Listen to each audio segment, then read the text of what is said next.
You got me feeling, you know, I see how they look up and down, শনিবার দুপুরে মুম্বাইয়ের রাস্তায় ভয়ঙ্কর এক অভিজ্ঞতার মুখোমুখি হন বলিউডের জনপ্রিয় অভিনেত্রী ও নৃত্যশিল্পী নরা ফাতেহি। একটি অনুষ্ঠানে পারফর্ম করতে যাওয়ার পথে হঠাৎই ঘটে যায় গুরুতর সড়ক দুর্ঘটনা।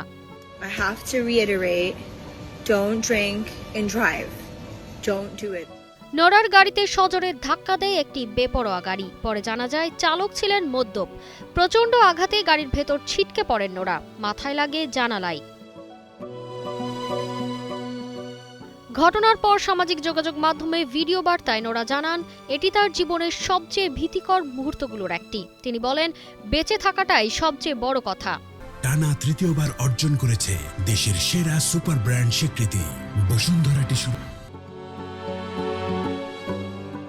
নোরা সবার উদ্দেশ্যে স্পষ্ট বার্তা দেন, মদ্যপ অবস্থায় গাড়ি চালানো শুধু নিজের নয়, অন্যদের জীবনও ঝুঁকিতে ফেলে। তার মতে পরিস্থিতি আরও ভয়াবহ হতে পারত। ভাগ্য ভালো ছিল বলেই তিনি আজ কথা বলতে পারছেন।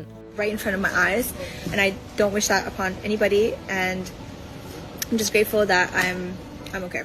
সবচেয়ে চমকপ্রদ বিষয়, এত কিছুর পরও নির্ধারিত কনসার্টে হাসি মুখে পারফর্ম করেন নরা ফাতেহি। তিনি বলেন, আমার কাজ, স্বপ্ন আর সুযোগ আমি থামতে দিই না। এখানে পৌঁছাতে অনেক লড়াই করেছি। কোনো মাতাল চালক আমার পথ আটকাতে পারবে না। অনেকের কাছে এটা পাগলামি মনে হতে পারে, কিন্তু নরার কাছে এটাই তার পরিচয়। অদম্য, সাহসী আর থামতে না জানা। ভয়কে জয় করে আবারও মঞ্চ মাতালেন নরা ফাতেহি। তারতিবা ফারুহি, কালের কণ্ঠ।